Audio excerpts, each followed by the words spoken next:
Hello, virtual travelers, and welcome to another episode of Benzi Diaries. And today we are just driving around Nairobi. We'll be using the Nairobi Kasarani Mwiki road all the way to Kangundo road in a small petrol station along the road. So come with me as we enjoy the drive, as we enjoy the views. Today they're not scenic, but it's just a drive. Thank you so much for everyone who is a subscriber, and thank you for everyone who is also following and watching our channel and videos. This is Benzi Diaries. Space Station for a staff rotation. Here's retired NASA astronaut Leroy Chow speaking to CNN. So because President Trump asked Elon Musk if things could be speeded up, they switched spacecraft from a brand new one that was still undergoing testing, saved a few weeks, and launching, Crew 10 is now launching on one that has already flown several times. It will launch tonight, hopefully, in just a few hours, as you pointed out. Docking should occur early tomorrow morning, and then after about a week handover, Butch and Sunny and the two other members of the crew that were already up there will get into their Dragon spacecraft and come back to Earth. All right, that's all for now. Join us again at 6 a.m. Eastern.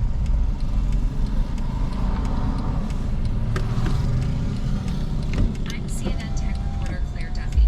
This week on the podcast, Terms Salama. of Service. A few months ago, I went to a lab to see how I would react to music. The lab is run by the head scientist for Lucid, a company that's trying to turn music into medicine. I think we're all familiar with how music can affect our emotions. But can AI-powered music technology actually help us feel better? Follow CNN's Terms of Service wherever you get your podcasts.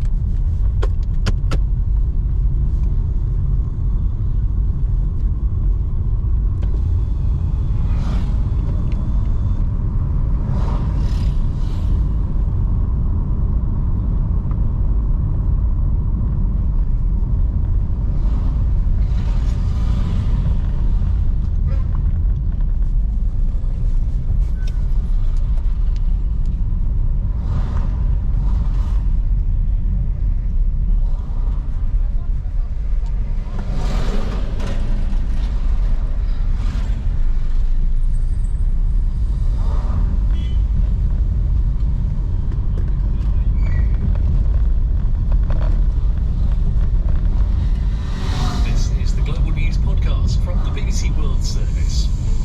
I'm Andrew Peach, and at 14 hours GMT on Wednesday, the 12th of March, these are our main stories. The EU retaliates against the Trump administration's tariffs on steel and aluminium imports. We'll look at the impact on US businesses. Pakistan's military says it's freed nearly 200 train passengers taken hostage by separatists, and the standoff continues. Also in this podcast, the US is to put proposals for a ceasefire in Ukraine to Russia after President Zelensky agreed to an interim break in the fighting. And They are excited to be able to contribute more to the mission. They have enough supplies to be there.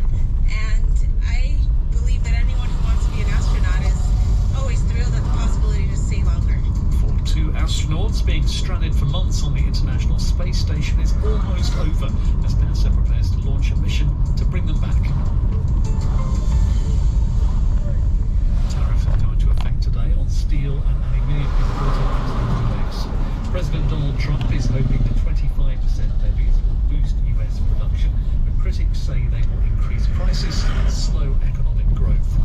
As a reaction from around the world, Australia's Prime Minister Anthony Albanese criticised the move but didn't respond with countermeasures. Britain's Prime Minister says London is working on a trade deal with Washington. But the EU has promised its own retaliatory tariffs.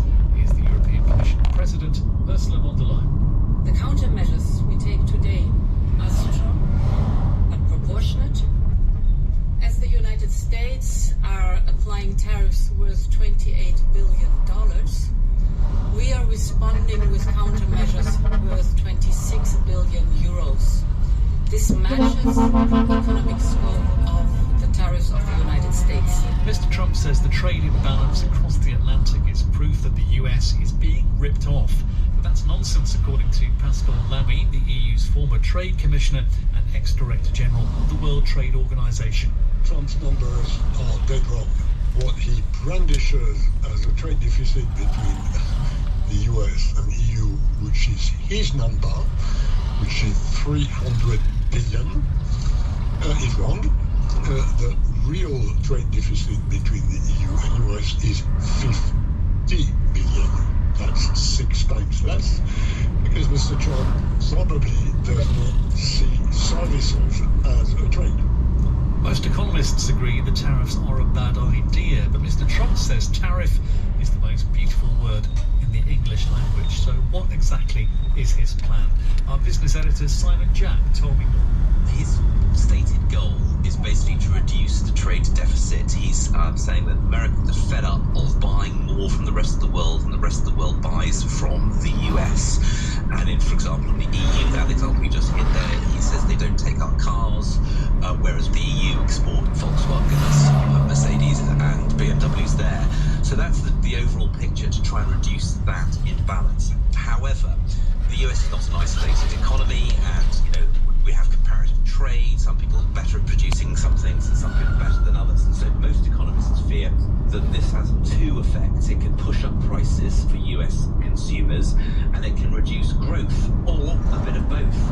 And if you talk to business leaders in the US, what they tell me is that it's getting very hard to plan what we're going to do, because I don't know what my supply chain is going to cost.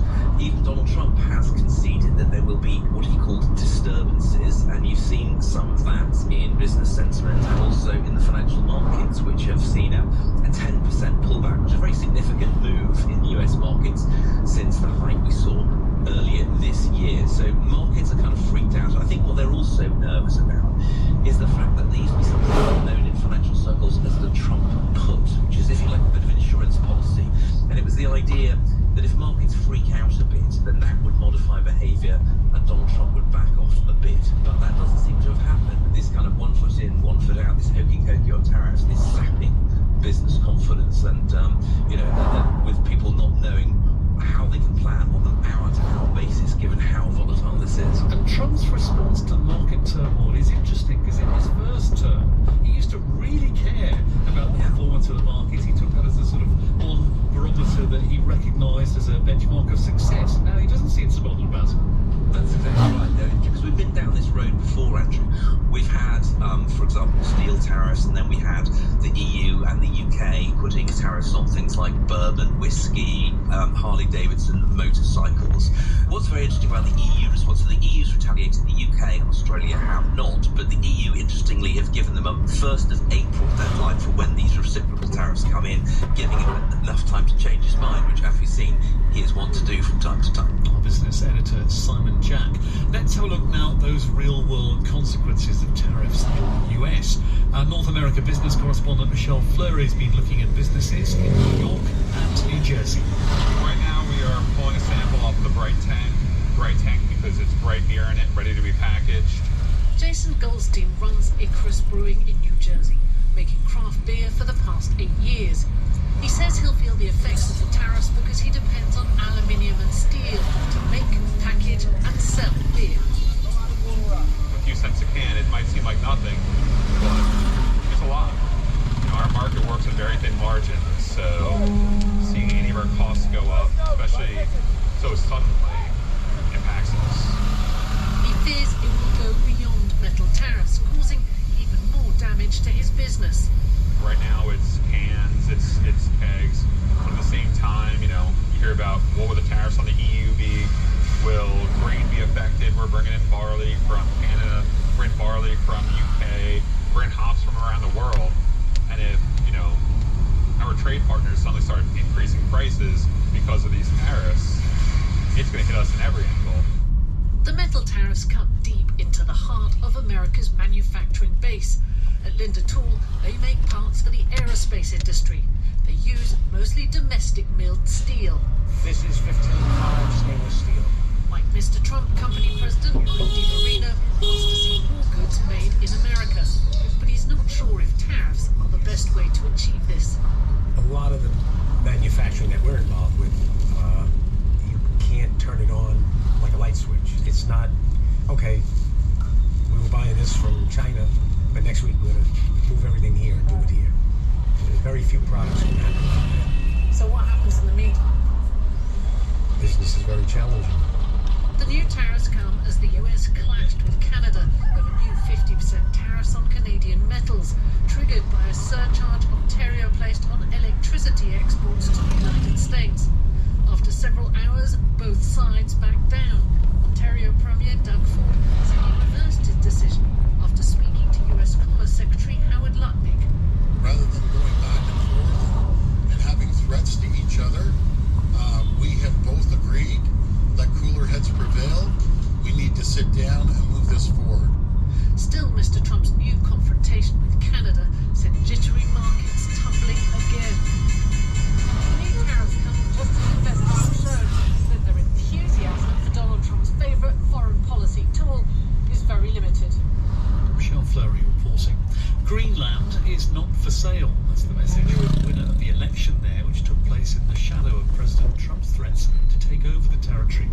Yet Frederick Nielsen, the leader of the Democratic Party, has been an outspoken critic of foreign interference and also supports a slow path to independence from Denmark. From Copenhagen, here's Adrian Murray. Democrats, they've won the most votes. Until now, they've been a very small player in Parliament. They've taken 30% of the vote, and there's no other party that can catch them. The Democrats, they do favour a slower, gradual approach, but it's also been a good night for Nairobi, a quick divorce from Copenhagen. But it's also been a really bruising night for the past government, the coalition. They were seen as a steady hand and having dealt well with the pressure of Donald Trump. But two parties in the government both had big losses. Next to Pakistan, where security sources say 190 passengers have been freed after armed militants bombed a section of railway track and stormed a train in the southwest on Tuesday. One passenger who escaped has spoken of doomsday scenes and described an explosion followed by gunfire. I've been talking to our Pakistan correspondent Azadeh Bashiri in Islamabad. Information has been very difficult to get because this is in a remote area with very limited mobile phone coverage. Even families who are trying to reach those on board are having difficulty. But the information we do have has so far been from security sources. Now, we have also spoken to a railway police officer who said he was standing guard and witnessed militants firing rockets at the train when the attack happened. He said he and other security officials also fired back for nearly an hour and a half before they were called. And he claims he saw dozens of dead bodies, with attackers killing both military personnel and civilians. Now, again, this is not something that we've been able to independently verify, but this is testimony from an eyewitness rather than just the security sources who have been releasing information. So it's giving us a bit more of a picture, and it also is a reminder that this is very much an active operation. The separatist militant group that has claimed this attack, claims that it is still in control of the train. And as far as what we've been able to gather, the BBC has seen a carriage that was loaded with empty wooden coffins at Quetta railway station. And official sources have told us that it was headed towards the nearest railway station to the hijacking.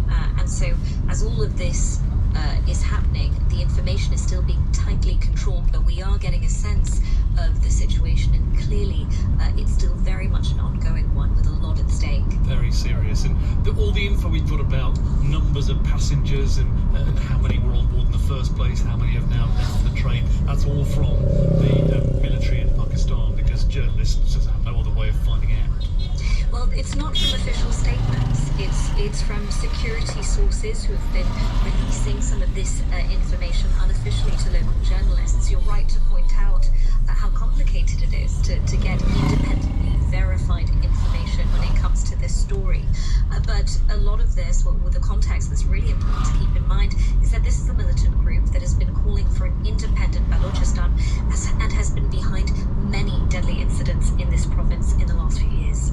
Azadeh Bashiri in Islamabad. 2 days ago, a US-registered tanker carrying aviation fuel collided with a cargo ship in Ceylon off the coast of the UK. Now, British police say the arrested captain of that vessel is a Russian national. He's in custody, arrested on suspicion of gross negligence manslaughter after a member of his crew went missing and is now presumed dead. Rowan Bridge is the BBC's North of England correspondent. Admiral Captain Salon's Russian national is in police custody. He remains in police custody for questioning at the moment. Humberside police say they're working to establish the full circumstances of what happened in this crash. They are leading the criminal investigation into this. There is also an investigation being carried out by the Marine Accident Investigation Branch, also looking into the circumstances of what happened. I think the other thing that we've seen this morning is we've seen new aerial footage of the Salon, which is still on fire. And I think one of the big concerns now will be trying to put out those flames on board the ship before they can begin any proper salvage operation. The big concern there has been is around pollution and the threat, particularly from the oil tanker. It was carrying 220,000 barrels of jet fuel on board when it was struck, and some of that has leaked into the sea. Now, the initial estimates we've had is that the impact may, in fact, be more limited than was first feared, and that is because when the collision happened, it caused a series of explosions and then fire, some of which, as I said, is still burning. And that seems to have burnt off some of that jet fuel, and some of it has also evaporated. But I think the focus now is on making sure that the fires are out on both vessels, and then a recovery effort and a salvage effort for those two vessels.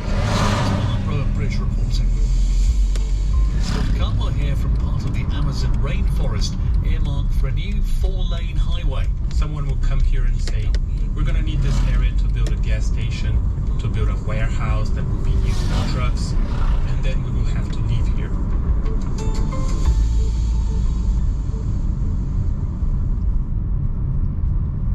The Ukrainian President Volodymyr Zelensky has welcomed a US proposal for a 30-day ceasefire with Russia.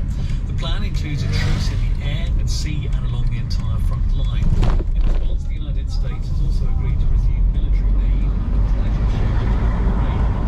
Asked about Moscow's reaction to the ceasefire proposal, the Kremlin spokesman Dmitry Peskov said Russia didn't want to get ahead of itself and first needed more clarification from the United States.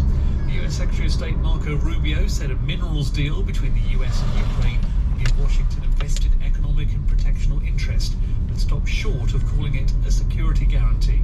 Mr. Rubio urged the Russians to consider ending all hostilities. Now it is up to Russia to say yes. If Russia says yes, that's very good news, and we will begin that process and do everything we can to move that process forward. If they say no, then obviously we'll have to examine everything and sort of figure out where we stand in the world and what their true intentions are. I think it'll be, if they say no, it'll tell us a lot about what their goals are and what their mindset is. The BBC asked some people in Moscow how they feel about the ceasefire proposal. I'm waiting for the results of Russia's negotiations with Ukraine and probably our negotiations with the US even more. I hope that everything will be okay, that all this will end, but we must win. Of course I would like them to agree to a ceasefire, an end to the war. I don't trust the US. Their position constantly changes, first one way and then the other. I think if there's some big ceasefire initiative, then it will happen. Of course, I hope all this ends soon. Our people are dying there, and I feel sorry for the other guys too. I asked Vitaly Shevchenko of BBC Monitoring what the Russian response might be. It's clear that there's one man that will be taking decisions of that magnitude, and his name is Vladimir Putin. If history is anything to go by, none of the numerous attempts to establish a ceasefire in Ukraine, none of them have worked so far. Less than a week ago, the Russian Foreign Ministry rejected similar proposals of a ceasefire coming from France and the UK, and it remains to be seen whether the fact that this one is coming from America will make a difference. But if this ceasefire is implemented, if it holds, that is going to be unprecedented in the history of this 11-year war. And you'd think what Russia will do is to come back demanding more concessions, demanding them from the US rather than from Ukraine. Any idea what they might want? So far, what we've heard from Russia doesn't suggest that their appetites are in any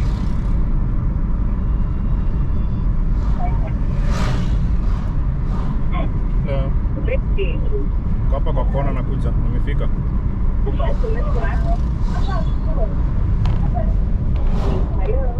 Nimefika. Kwa kona hapa nakuja.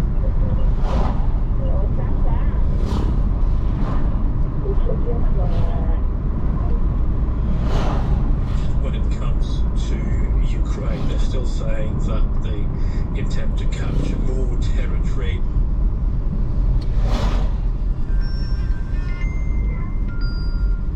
Hello. Hello.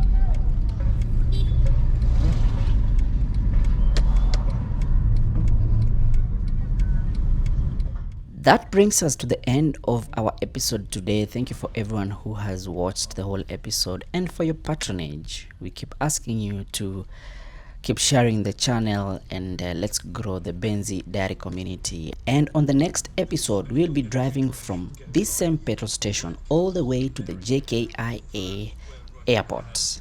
Stay tuned. This has been Benzi Diaries.